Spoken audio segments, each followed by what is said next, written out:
Hello and welcome. This is the third day of our discussions on the cracks in the Dravidian wall. With me is TR Jawahar, is the group editor of News Today based in Chennai. Like we discussed yesterday and we promised yesterday, today the entire episode will be devoted to Periyar, EVR Ramasamy Nayagar. So, Jawahar, I'll just tell you how I've structured this today. I want you to take this up in four very clear sections. One, the first section would be Periyar, the Enigma, right? We'll discuss on why I'm calling it an enigma. Then, how did that enigma become a phenomenon and is still a phenomenon? The third is Periyar, the action, inaction, right? The is wrong there. It should have been inaction, but it's okay.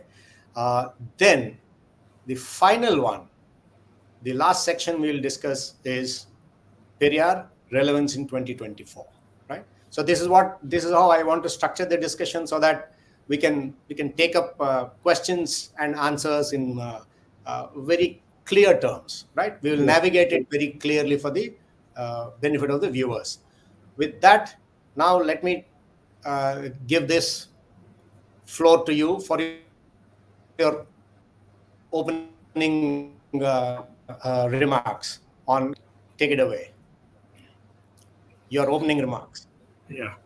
Thank you, Rao, for giving me the opening strike. Periyar is a very touchy topic in Tamil Nadu political terrain. He is the holiest cow in the Dravidian pantheon who can never be subjected to slaughter.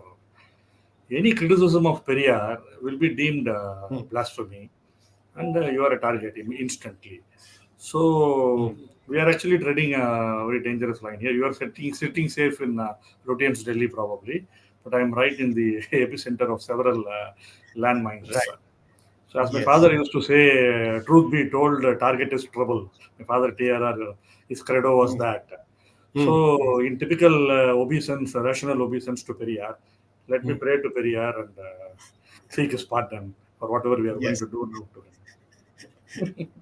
Okay.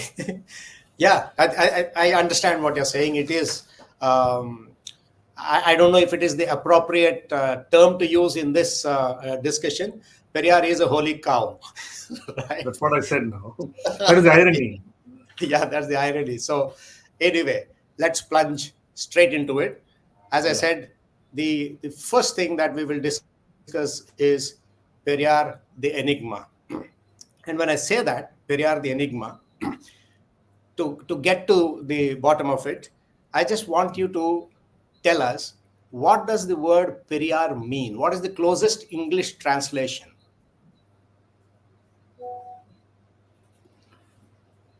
I don't think Periyar was totally an enigma, because right from the beginning, he had made his sorry. I want you to tell us what Periyar means. Periyar is a Tamil word, so tell us what does it exactly mean? To put it in a very simple translation, a big man, a very revered man, and Tamil Nadu is famous or notorious for making gods of or idols of idolize leaders.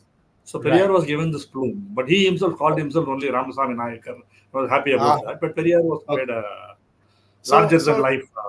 Okay, so have I got it right if I say that it is kind of an elder statesman or a revered elder? Is that revered elder? Revered elder, right? Revered leader. Revered leader, right? Okay, now I go back here.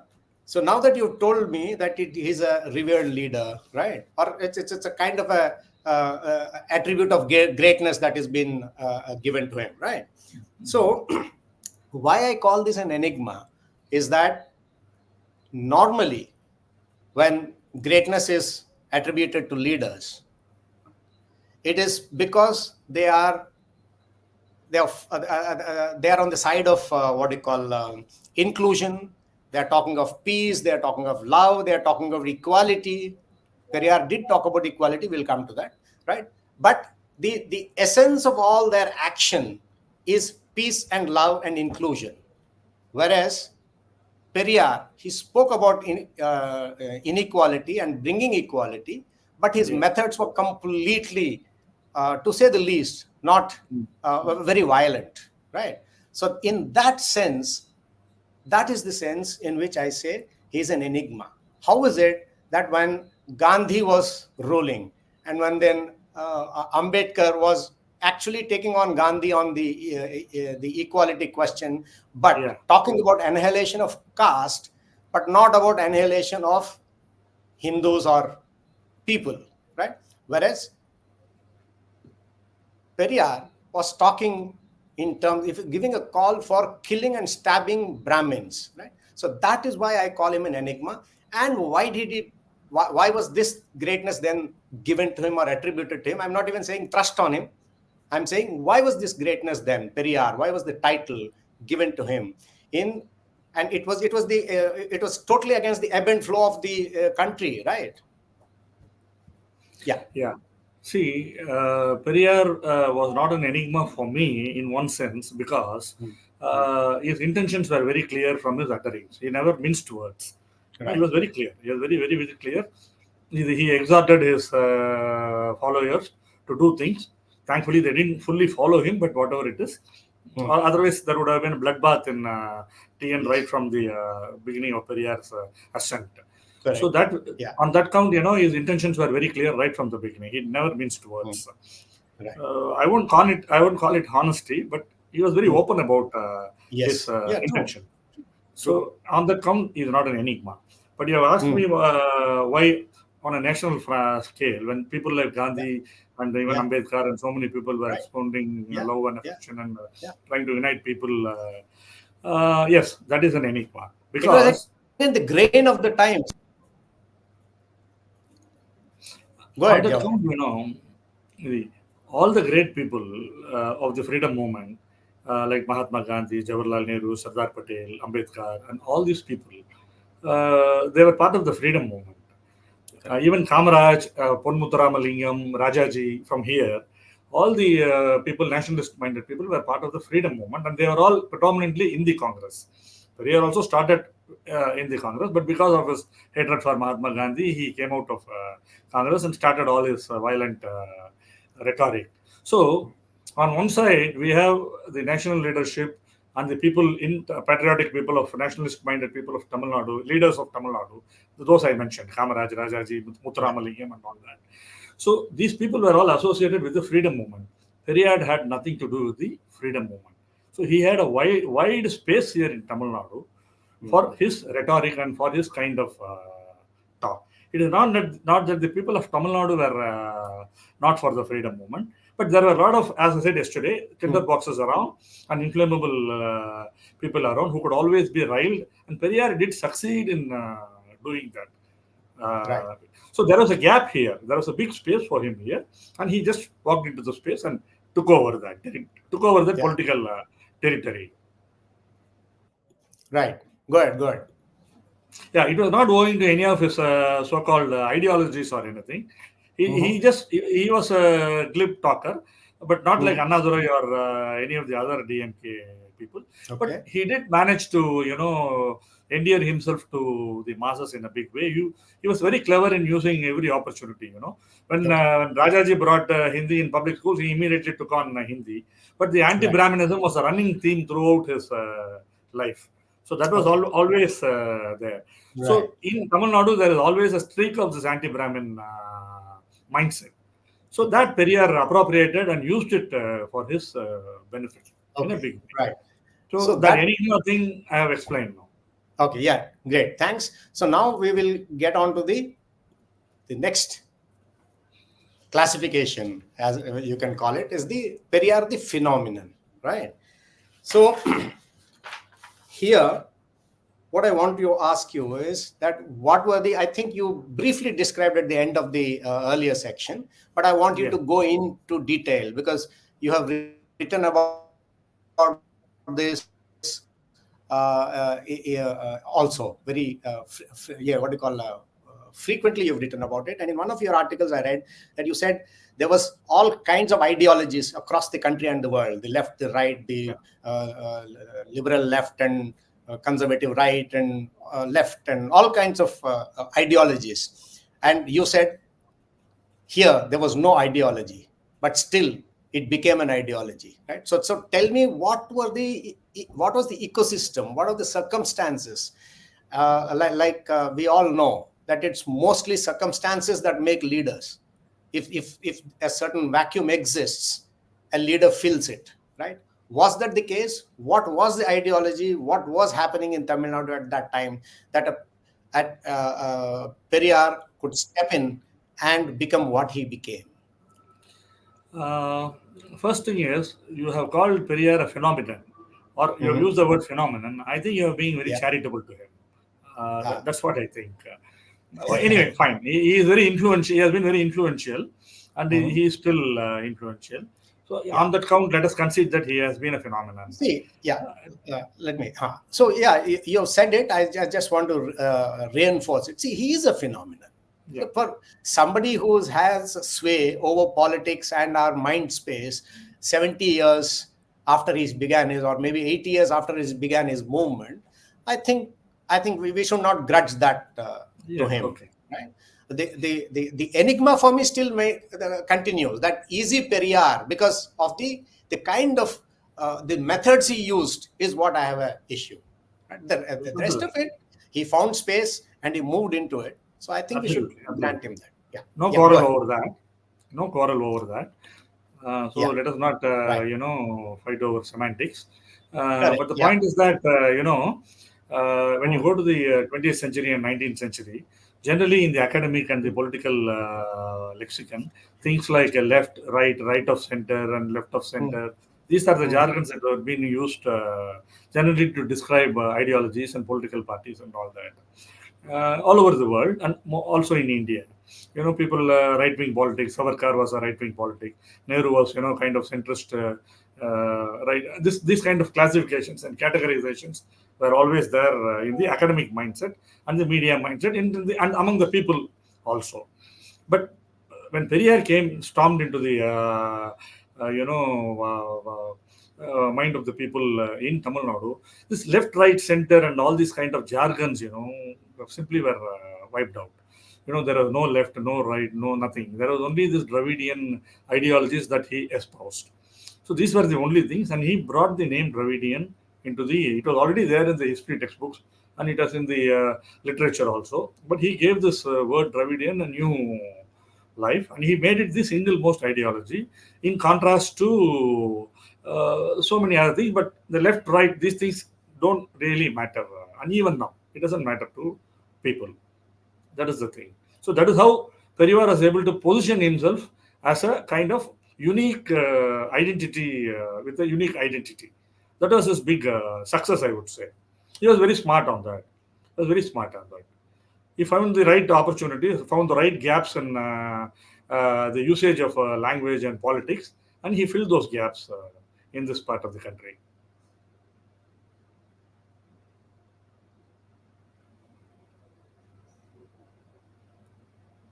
Please.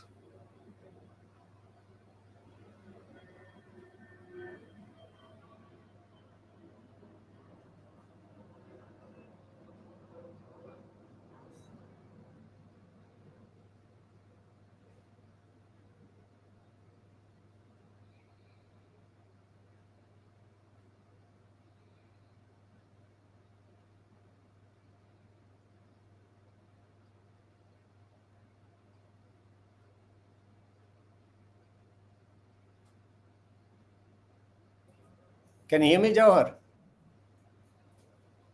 Yeah, go ahead. Could you hear my question, Jawahar? You have to ask me, because I finished that.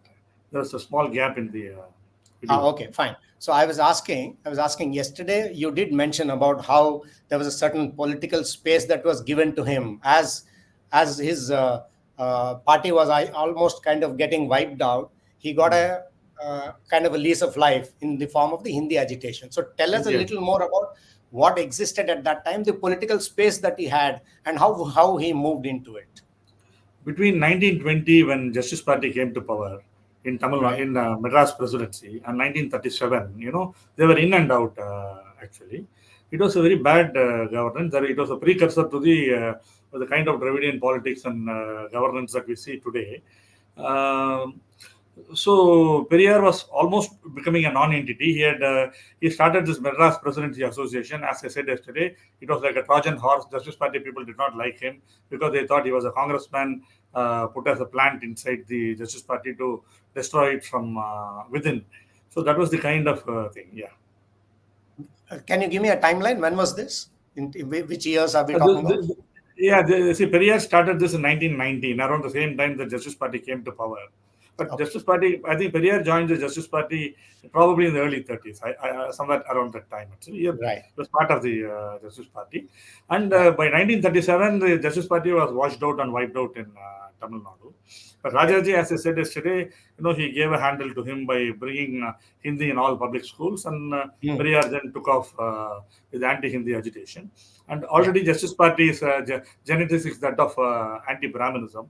So to begin with, he had only these two weapons in his hand to start off his career. So And by that is enough. 1940, by 1940, what happened was Rajaji's government has to quit because British brought India into the war. So the governor withdrew the public school, Hindi compulsory in public school. That order was withdrawn. So Periyar was virtually left in the lurch once again.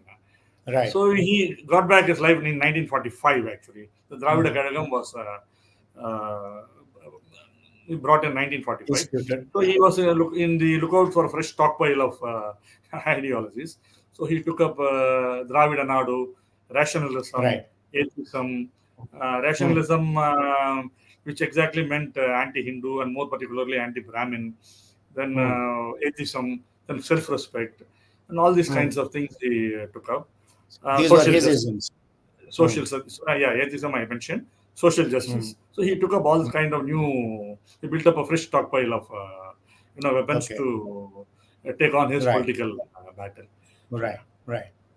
So none of this is going on, was relevant in the rest of the country at that time? All these isms of Periyar? They were not relevant in the rest of the country because the rest of the country was obsessed with the freedom movement at that time. And Periyar opposed the freedom movement, actually. He virtually, begged with the British not to leave India. That's the kind of person he was. He spoke against India's independence. It was a personal growth. He left the Congress. He had left the Congress by that time. So he was against Mahatma Gandhi. Until the end, he was a Gandhi baiter. Even after Gandhi was long gone. And so Periyar was in favor of a continuance of the British rule. And he did not want freedom for India. He was very clear on that count. His anti-national leanings, I would say, was built in his psyche right from the beginning. Yeah.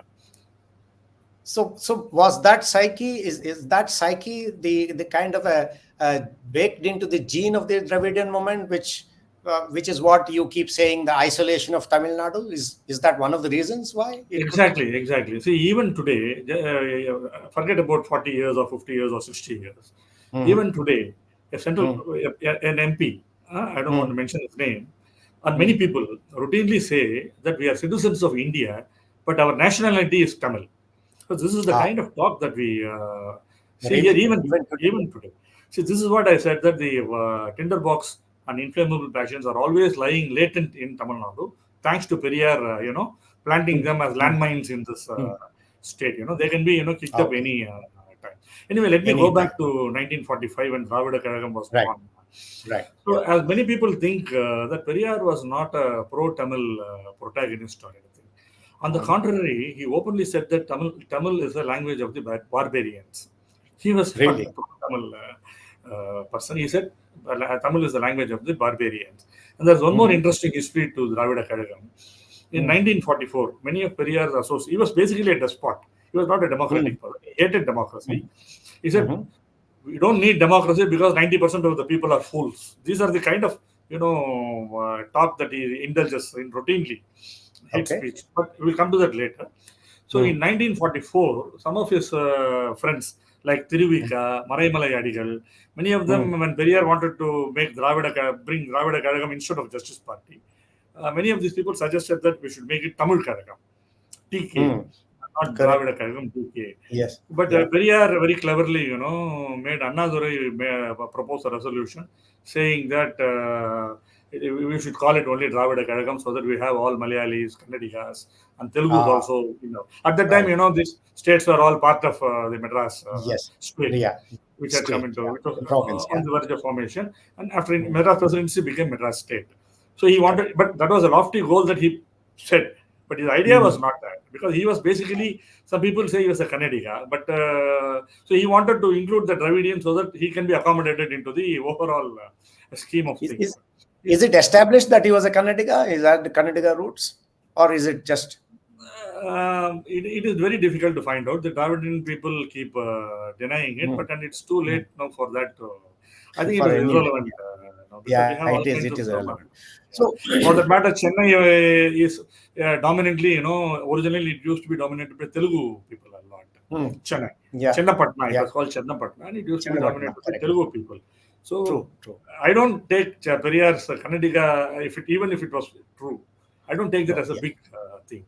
His damage was bigger, so this is not a big thing. So, why did he say?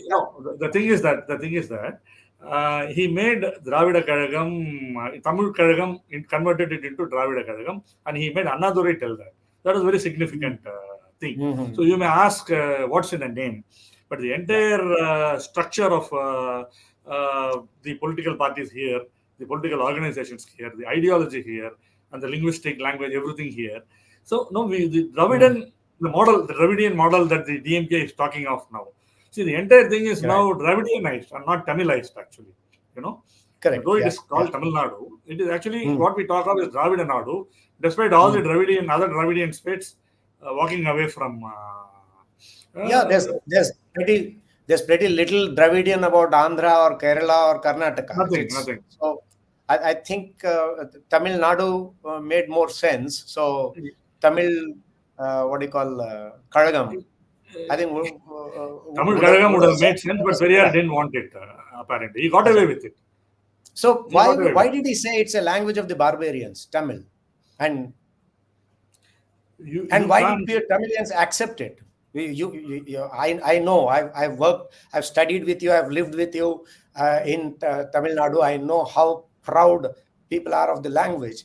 So how is it that a leader here, their own leader, has actually tried? I think he had very uncomplimentary thing to say about Thiruvalluvar also, another great icon. I'll tell you that. Yeah.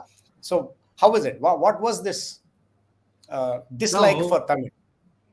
The enigma about Periyar, I'll come to the original question now. It's not about his personality or his politics, all of which were very open. The enigma about Periyar was that he got away with all these things. That is the whole thing. He got away with all these things. Even while staying within the... you put your finger on it. This is exactly what I was trying to say, that he got away with a lot. So what is it? He got away with too much. He would not have got away today, but he got away with too much. And nobody bothered, because already he was given an exalted status in the leaders' minds, if not the people's mind.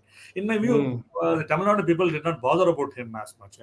They were all drunk in cinema and Dravidian politics and all these kinds of things. And national parties from 1967 were slowly out. And Periyar also passed away in 1974 or something. But he got away with it. But even DMK, junked Periyar after 1949. Yes.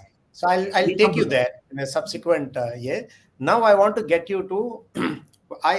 This question has been kind of on top on my mind. How is it that he grew up to be this phenomenon in Tamil Nadu? At a time, as I said, at the time, the ebb and flow of national politics and ideology was all about all religions are equal, everybody is equal. And peace, the Gandhian, India was Gandhian, right? And peace and non-violence was the, unwritten code into our DNA at that time. So how, in that space, how did he become so big? Especially when, I'll just put up that letter, when everybody was aware of what was happening. Nehru, I'm referring to the letter that Nehru wrote to Nehru, I Kamraj. know. Yeah, I'm Nehru familiar wrote with two letters to Kamraj. One on 23rd October 1957, saying it. Yeah, that he is calling for murdering of Brahmins. So yeah. please take note. Mm. And one on 5th November, at exactly about 12 days later, he wrote in a much more castigating way, saying, Mm. right, which I'll just put that up now, right? So tell me, when this was happening, how is Yeah, it that how is it that everybody knew about it? The prime minister was aware. The chief minister has been written to and told, yeah. right? Even then, things didn't stop. So how is that? See, this Jawaharlal Nehru's letter is very Hmm. popular here and Hmm. is oft quoted. Yes, Jawaharlal Nehru has very Yeah. clearly said that Periyar belongs to a lunatic asylum and his mind needs to be examined. These are very strong words. Yeah. Not by this Very Jawahar, strong but the words. original, not by this Jawahar, The but by real the Jawahar. original, the real Jawahar, original Jawahar. So these are Yes. very strong words, but Hmm. Kamaraj did So not look at that. take any action on. Shall I just read a bit of that? I am much Yeah, distressed please by the read, please read. anti-Brahmin campaign, right? I'm just reading phrases. Yeah, I'm much distressed yeah, by the anti-Brahmin campaign of Ramasamy Nayakar. Then he's yeah, saying the same thing again and again, calling upon people at the right time to start stabbing and killing. exactly. What he says can only be said by a criminal or a lunatic. Let him be put in a lunatic asylum and his perverted mind treated there. And then the last sentence, the law is often very foolish, but it is not quite so foolish as to permit a campaign of incitement to murder. So, what the last sentence, Jawahar, I think is Mm. an indictment of the state government and particularly Kamraj for Yes, taking the stance that he has called for it, but nothing has happened. So, yeah. we can't act against, right? So, Mm. now tell me. Now we have the context, so give us the full facts of this. Yeah, yeah, yeah.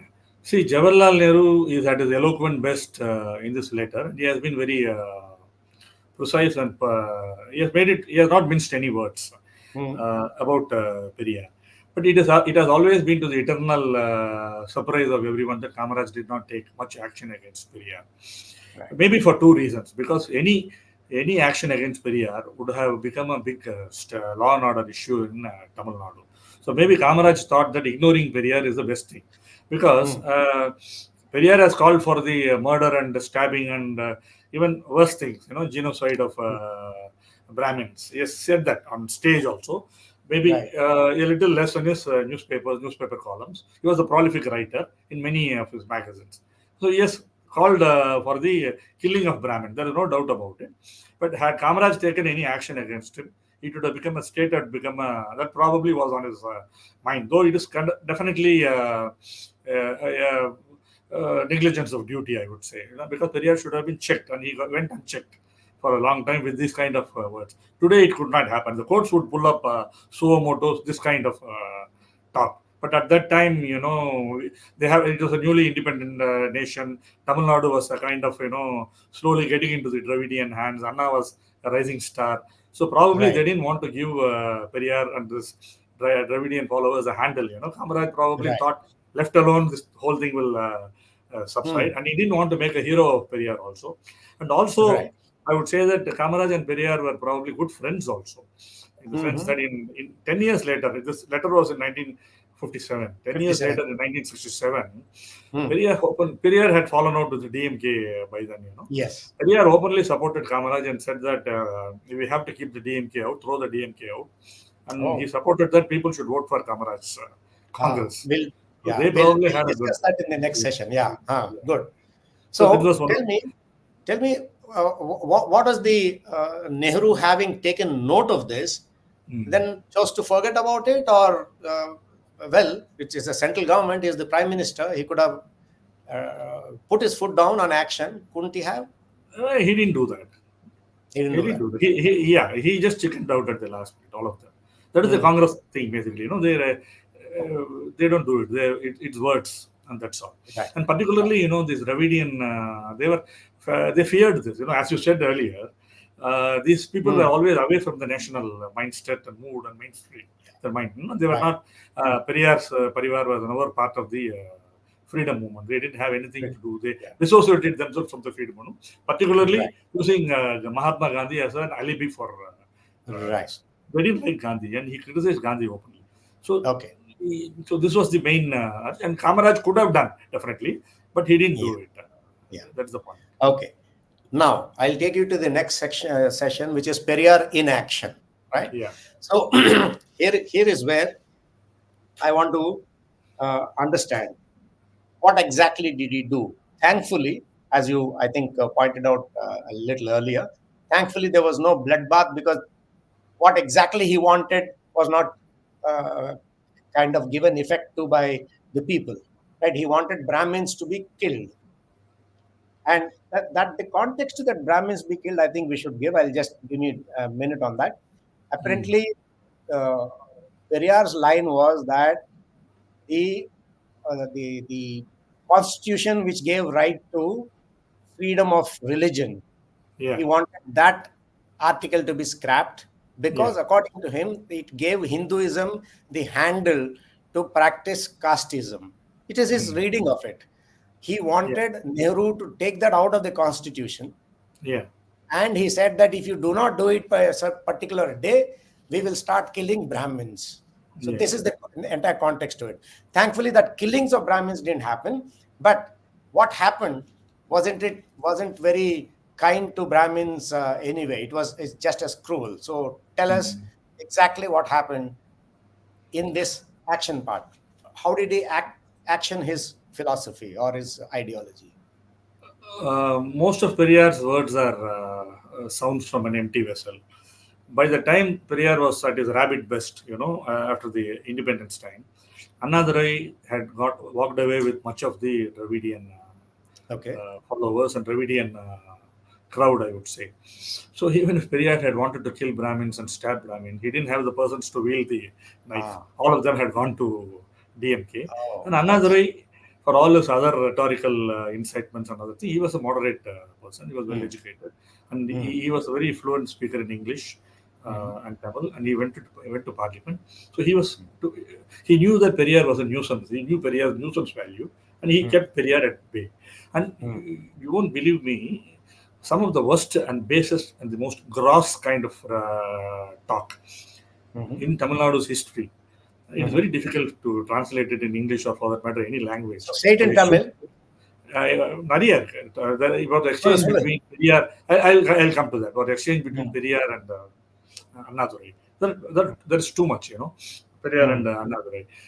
Annadurai walked out on Periyar because Periyar, at the age of 70, married a 30-year-old Maniammai, and because he wanted to secure the Periyar Trust, which had a lot of money at that time. Periyar was a very rich man. Okay. Social justice is just a eyewash and a mask. He was pretty rich. He had a good, financially sound. He was very financially sound. So such hypocrisies are very common with him.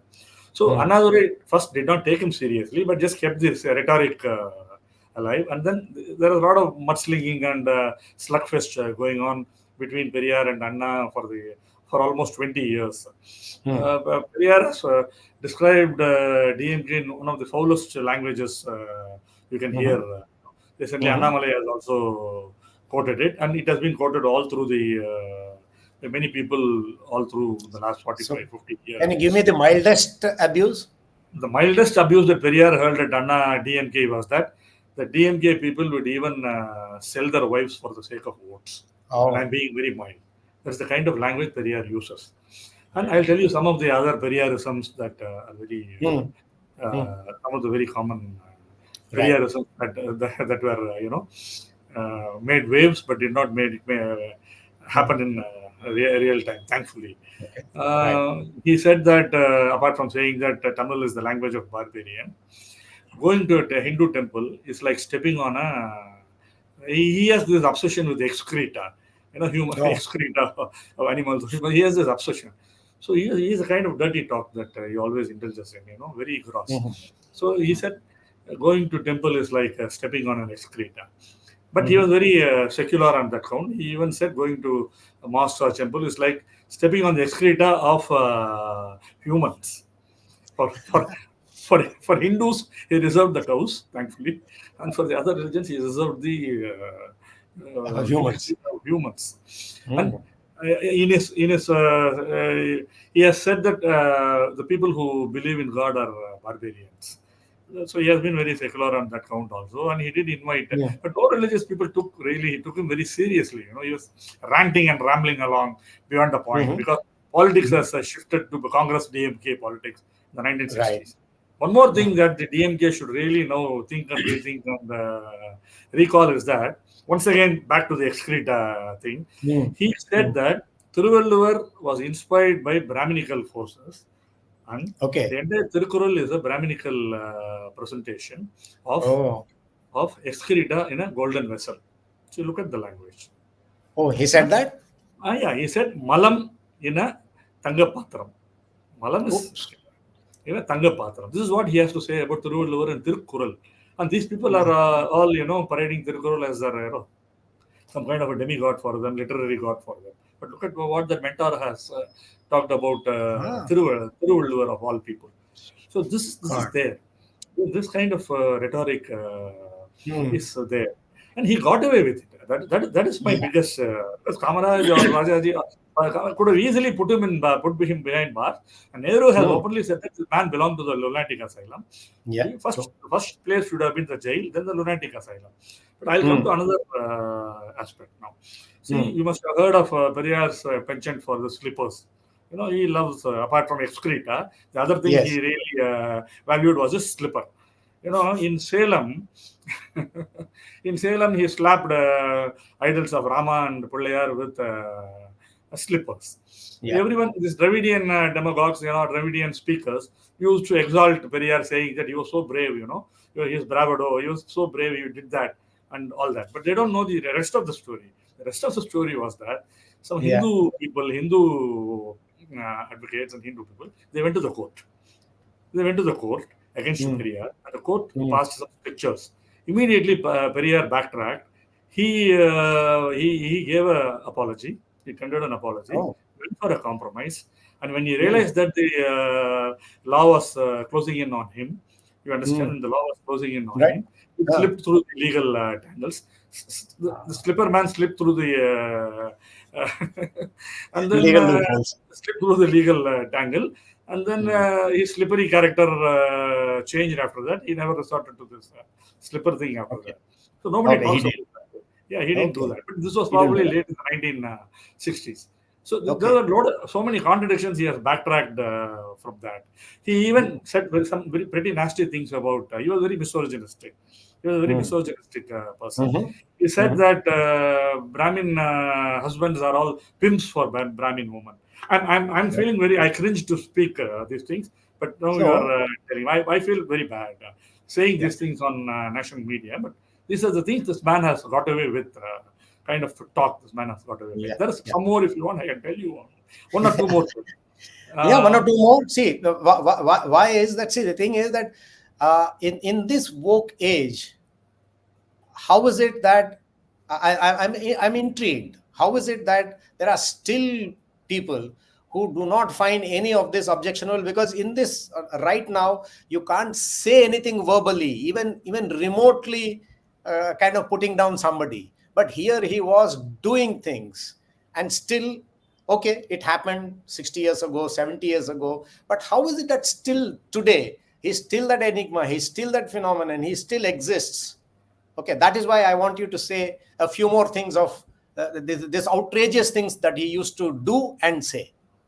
See, he said that all women should remove their uterus and throw it away. Wow. The Why? man Why was this? that is a very outrageous thing to say, but he said that and he got away with it. No woman protested for that. He said all Hmm. women should cut off their uterus and throw it away. He said that. No, had Oh, the woman followed him, there would be no Dravidian voters today at all in the first place. That is one thing. Forget about his biological right. perversion. Hmm? Yeah. Forget about that. When originally he wanted this Dravida Kadagam because he wanted to bring Malayalis, Telugus, and Kannada. When he realized that they were all not interested in him at all, he Hmm. even questioned the parenthood of Malayalis. He said Malayalis are all of dubious parentage. He said that. Periyar Hmm. said that. And the term Vesi, prostitute, he routinely, Yes. he throws it at everyone, And Oh. I am sorry to say this, if it is agreeable or unagreeable, he has used the word bastard. The Tamil term is very, very ugly, but he has used the term bastard for virtually everyone. He routinely says that on stage. But you may not see it much in his writings, because when you put it on print, maybe it has been edited. A full collection of Periyar's writings are. I have read a lot. And I have listened to many of the recordings done by earlier people. I have heard many of the recordings. I Right. can't say that. And one more thing, he was a member of a German nudist camp. He was a member of a German nudist camp. And when I wrote about recorded? Is it recorded? Is it yeah, known? yeah. I'll come to that. He was a member of a German nudist camp. I wrote about it a long time back, and many people have mentioned it also. I was not the first person to say it, I must say. Others have also mentioned it.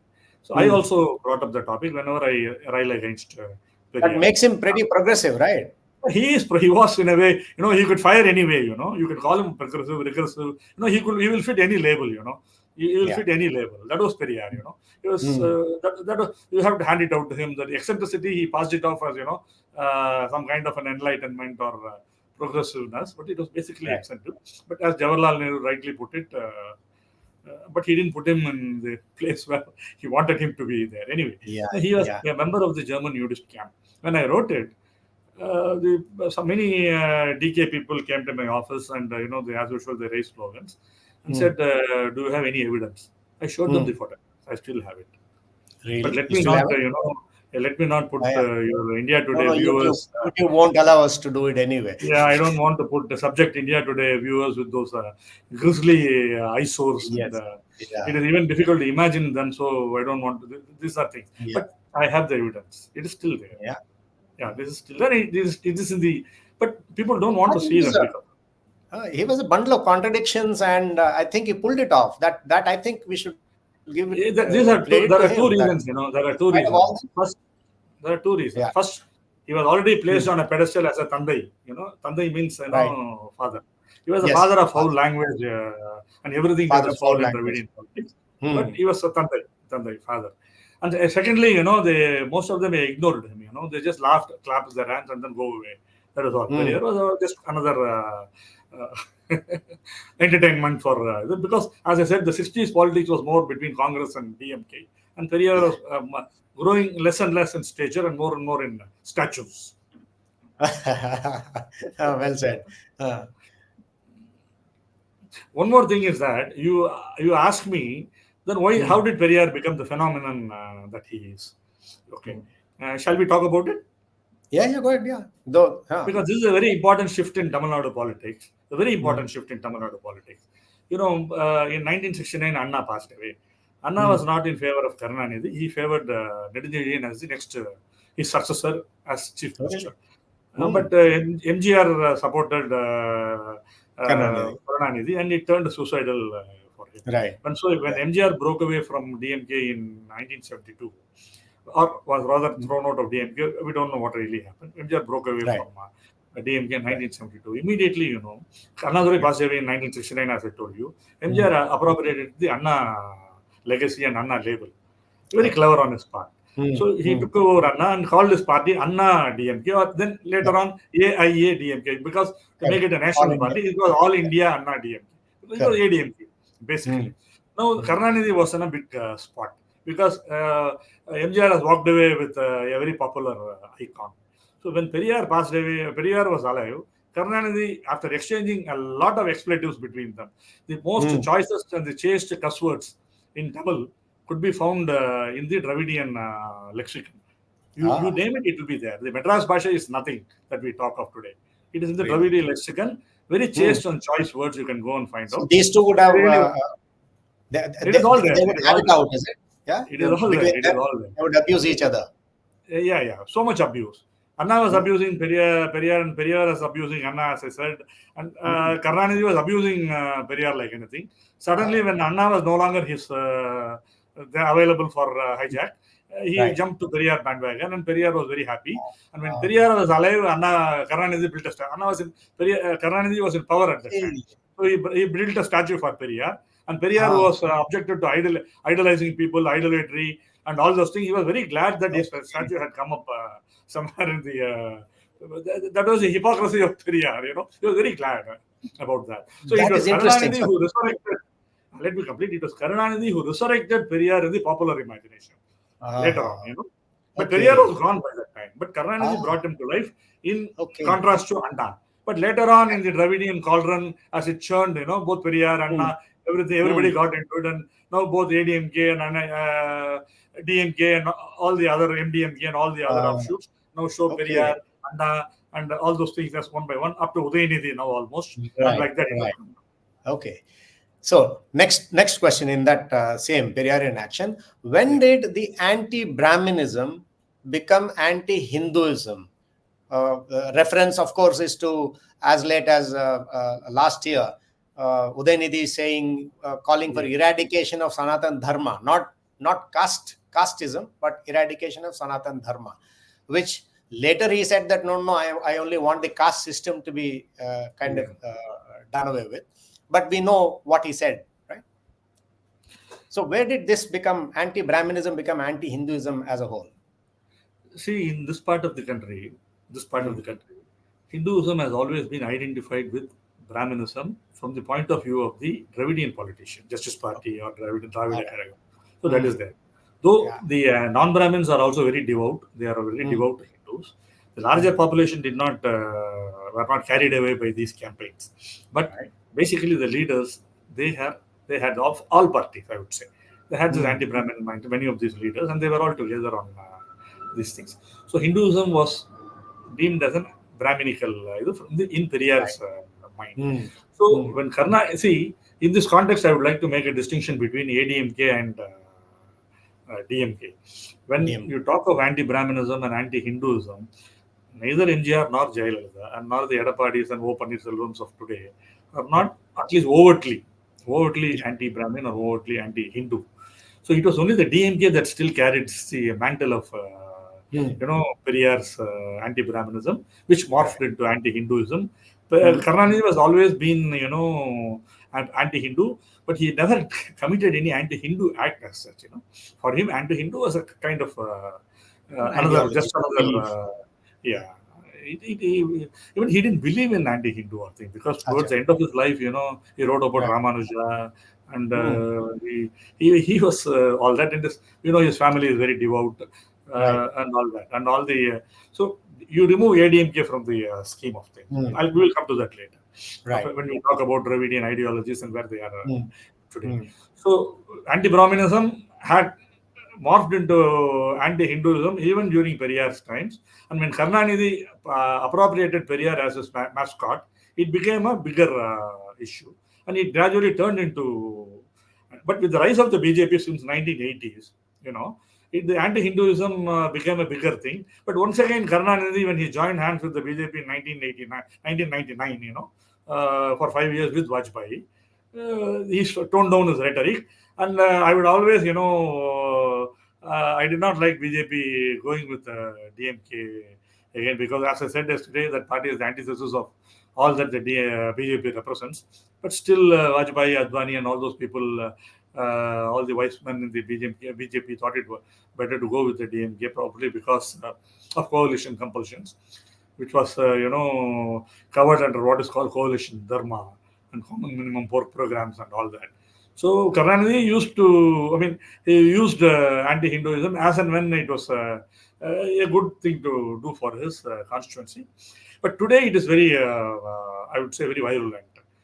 Thanks to Udayanidhi and people like A. Raja, this is very virulent. But Stalin is not that much of very vicious on this count. And only because of him in the last 3 months, he has asked these ministers to tone down the rhetoric, because of the Supreme Court strictures. In this election, they have toned down this anti-Hindu rhetoric. And on the contrary, Stalin is going out of the way to say that he is not against Hinduism, and he is quoting dialogues from Parashakti cinema, Shivaji Ganeshan's first cinema. I'm not against Hinduism. I'm not against temples, and I don't want but temples to become some kind of a place for bad things to happen. So these kind of things is a twist of the tongue. He is very notorious for that. So it's a good time for us to discuss Udayanidhi Stalin and his statement.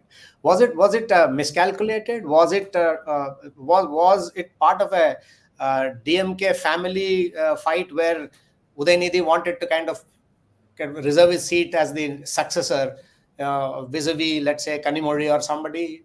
Why did he have to say that?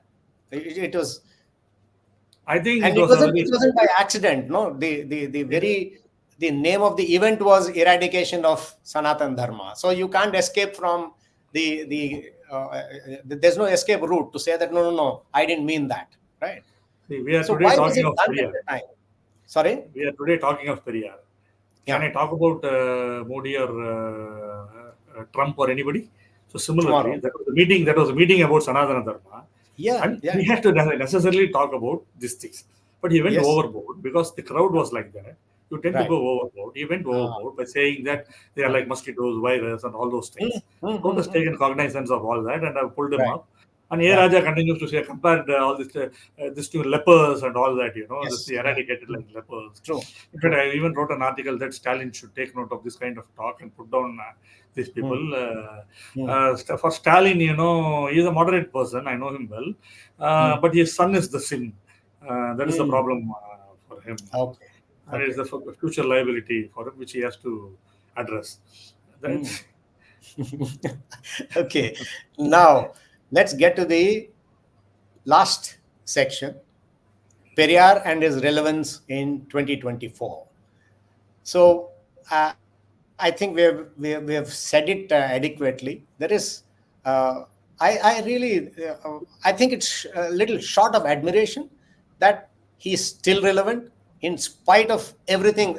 Everything that he did will completely violate any rational thinking person in the context of present rights movements or present what you call being politically right. Even then, he is still such a force. We are still discussing him, right? So what is it? How is this brand Periyar surviving, thriving, and what? Yeah, go ahead. Let me give you a short and quick snapshot of his original ideologies and where they are today. Okay. First, Dravidian Nadu. Annadurai put an into it by calling this Tamil Nadu. Had he called it Dravidian Nadu, it would not have been unconstitutional. But Yes. Annadurai preferred Tamil Nadu. He was realistic because there were only Tamils here. So Dravidian Nadu was calm. You understand? These anti-Hindi agitations are still, that is rife, but that is only whenever a central government home minister talks about bringing government notices in Hindi, these things come up, and then this thing. So that is gone. Anti-Brahminism. There was some ground for anti-Brahminism in the early 20th century because in the British government, British civil services, and the British government offices, Brahmins did dominate the jobs at that time. So there was some substance in what the Justice Party said at that time. But I would moderate that. I think a lot of substance because it's generational, civilizational problem. It was there. Probably, Brahmins were the first Macaulay's children when they got the natural affinity towards the Babudam or bureaucracy, and they dominated the bureaucracy as well as parts of judiciary. And there were also many warring sections of Brahmins on all these things. So the Justice Party did have a genuine grievance at that time. But in time, the so-called stranglehold of Brahmins had come down substantially. And this claim that the superiority of caste, Brahmin caste, and their holdover, if you see in the last several decades, social snobbery might have been there in Brahminical mindset. I will concede that. But it is also there in the upper castes of all all over India and also in all over India, all religions, across the world. All religions, I would say all religions are cast in the same mold. You use the word cast in a different way. They are all cast in the same mold. Same mold, Understand? So you have all these things, hierarchy in every religion, True. The structure has gone into every religion today fully. So most of the caste clashes, you cannot see a single Brahmin group there. The so-called social ostracization that the Dalits suffered was was more than aggravated by the violence that has been unleashed against the lower classes by the oppressed non-Brahmin classes. The clashes in Tamil Nadu were more between Tevars and Dalits. Yes. In the Kongu Nadu, it was between the upper caste there. And in Vaniyars and Dalits, these kind of castes. The Brahmins don't figure in any of these castes. They are irrelevant today. They have absolutely no. Right. I'm not trying to put up a defense for whatever. But those things are not relevant today. So there goes anti-Brahminism. Hindi Hatao is a weapon. You can take it at any point of time. Dravidian Nadu is gone. Now we will come to other aspects. Okay. Now Karnanidhi kept talking about rationalism and all those kinds of things, Periyarisms. But we will come to Jayalalitha here. She is the ultimate spoof and proof of the stale Periyar pudding, I would say. In Tamil Nadu today, religion reigns while rationalism reels. You can see droves and droves of Dravidian Hobons, Udan Pirappu we call them, walking to all temples, going around. Even all the DMK leaders have this kind of thing. Yes. Karnanidhi said that only women wear this puttu or bindi on their cheek, on their forehead. Why should men wear it? But you can see all the DMK men walking around with this, going to temples, doing all these things, both ADMK and DMK. So rationalism is gone. So now, and secondly, there are more statues of Periyar today than that of Perumal or Pillayar in all over Tamil Nadu. And whenever there is a Periyar's death day or birthday, of all the icons, but Periyar particularly, because he was supposed to be the demigod of rationalism. The slippery garlands have now, Periyar is now being garlanded on his death day and birthday, and it is a kind of a religious fervor. There's a kind of religious fervor in every party vying with each other to honor and worship Periyar. And the rest of the year, of course, it is a care of crows, searching for a perch for relieving themselves. That is what it is. I'm sorry, I have to come down to this kind of language occasionally. So that is there about rationalism. Next, we come to self-respect. Oh, people, because you are TR Jawahar and Iyengar, right? They might say snooty Brahmin, right? Well, you call me snooty, but Periyar would be happy, because in this part of the country, it is called self-respect. Periyar told us to speak our mind. I'm following Periyar. I'm just taking a very convenient leaf out of this withered book. So don't blame me for being snooty. I'm not being snooty. Periyar told us, I encourage us to speak our mind, be bold, say whatever you want. So I'm doing to Periyar what he did to us. Good. So I hope that defense works with the trolls that you will find tomorrow. We'll see. We'll see if it works. So let me come to the other aspect. The self-respect. You see, self-respect. Amma was there, sprawled like doormats at her feet. Yes. Very self-respect. Yeah. And secondly, self-respect. Secondly, we are giving arms. You have made your voters and people of the state arms seekers from their own tax money. People are all begging for their own money, and you have made them. So where is the self-respect? So in Tamil Nadu's lexicon, self-respect is respecting their own self and the family. That's all. That is what self-respect is all about. And you're referring to politicians. Politicians. I'm respecting the Dravidian politicians. They respect themselves. They take care of themselves very well. So that is self-respect here. And social justice, that is the biggest point, Mandal created more caste than Manu did. Before Mandal Commission, there were more. After Mandal Commission, there were more.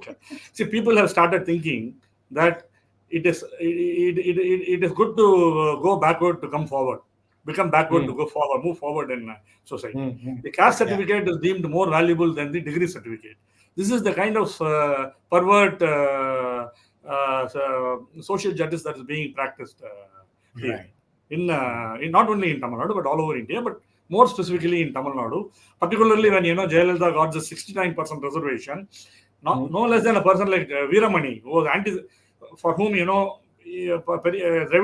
Jayalalitha, a woman, should have been a bugbear for him, but he joined with her of course, to ensure that his properties were all safe, because Periyar, as I told you, left a huge legacy of property, which incidentally, in which Veeramani's son is now also a member of that committee. So the dynasty continues in the a very self-respecting Periyar progeny also. Periyar progeny also. So where is social justice? Sometime in 1968 or something, there was an uprising in one of the industry run by a friend of Periyar. And there was a lot of, fight for wages, and people were on a strike. Periyar advised the workers, you take whatever the coolie that the management is offering. Don't fight for it, because the man was his friend. So where is social justice here? Where is social justice? Man was a hypocrite. This is documented? This instance is documented? It is all there. It is all there. How much documents can I produce? So it is all there. So all these... No, let me complete this one thing. Yeah. So still, despite all his Periyar ideals falling flat, it was an inside job at Jayalalitha. So how is still the Dravidian politics being sustained? That is the core question. Point is, the state is one of blood and booze, flood and flattery. Okay? Freebies and foul money. Now these are the pillars that now hold the edifice of Dravidian politics aloft. This is what it is. Dravidian politics is there, but the things have changed. Periyar's ideologies were never worthy of anything, even when he expounded it. But now it is even more mockery. This is what it is. Right. And look at the violence against Dalits continues. I think Tamil Nadu may be one of among the states where it is most prevalent. Violence against Dalits. Yeah. Violence. Yeah, that is one point. Violence against Dalits have always been a big factor in Tamil Nadu. Right. But where is the national media? Where are the bleeding heart activists? Where are the Jantar Mantar, candlelight vigilantes? They don't come to Tamil Nadu at all. So as I told you yesterday, what happens in Tamil Nadu stays in Tamil Nadu. The island at the southernmost part of India is not Sri Lanka. No. Southeast corner of India is not Sri Lanka, but it is Tamil Nadu. It is opaque. That is why I said BJP should focus its artlights on Tamil Nadu. Yeah, we have crossed the 1 hour stage, Jawahar. Oh. So yes, no, I think it's such a huge topic. Periyar is, it's never ending, but we still have to put an end to it. Let me just do this by putting out a short clip of Annamalai on Periyar, and I just want your comments on it, and then I will tell you what we'll do tomorrow when we come back. பாடுபட்ட வீரர்கள் யாரெல்லாம் இருக்கின்றார்களோ அவர்களுடைய சிலையை வைத்து வழிபடுமோ தவிர கடவுளை நம்புவரன் முட்டாள் என்று சொல்லக்கூடிய சிலையை பாரதிய ஜனதா கட்சி ஆட்சிக்கு வந்த முதல் நொடியிலே பாரதிய ஜனதா கட்சி தமிழகத்தில் இருக்க எல்லா கோயிலையும் அகற்றி காட்டுவோம்.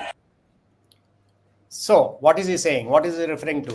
Please give us the context. And Periyar said that people who believe in God are fools. And DMK and Periyar himself and DMK, they took it as for Hindus. So now Annamalai is now trying to say that he will reinstate all those, he will reject all those ideas and reinstate Hinduism to its. So he's saying. So it is clearly an answer to the Sanatana Dharma controversy of and the long-term anti-Hindu politics of. So correct. One thing is that I'm happy that somebody is addressing the core cultural and religious issues of Tamil Nadu, but I'm also scared that it should not become a communal flare-up in future. I'm also worried about that angle, because if BJP gains more and DMK starts going down, they will not hesitate to kick up all kinds of things based on this. So we must be careful here, because this has been a peaceful state. Yeah, so that's what we will discuss tomorrow, which is that. So we have now spoken about a lot of history over the last 3 days, and why Tamil Nadu is the way it is. The politics is so impenetrable. The Dravidian wall, or whatever you call it, is so impenetrable. National parties have had very little success, and may I add, Tamil Nadu's intellectual cousin, West Bengal, suffered national parties till about 2010. If you call left parties as national. Jyoti Basu alone reigned for 37 years. Yes, exactly. Right. So they suffered till 2010, whereas Tamil Yeah. Nadu got rid of national parties in 69, right? 67 or 69. Yeah. Okay. 71, So, it was so the, that is why, yeah, that is why in our mind, this is an impenetrable state, right? I think okay. that's why we all are, we still don't know what Modi is doing and what Annamalai is doing, how much will it impact? So that is Yeah. what is the subject for tomorrow.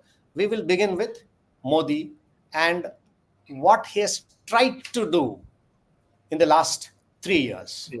Okay. Yeah. So we'll leave that for tomorrow. Yeah, go ahead. Let me make a closing statement, since you allowed me to Yes. make an opening statement. Yeah. No, we needed one. You are talking about, you are talking about breaching the Dravidian wall, or breaking the Dravidian wall, whatever it is.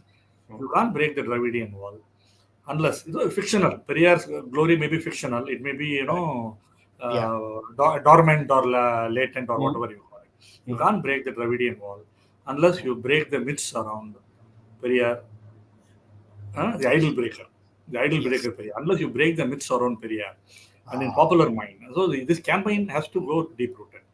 BJP has to talk about Periyar, boldly talk about Periyar. Must not be worried Good. about other Dravidian I parties. will I will pick up this tomorrow, right? Yeah. And over the next few days, when we actually discuss what BJP is doing, whether Yeah. it is doing what you're saying or not, how much it needs to do, all that Yeah. we'll leave for tomorrow.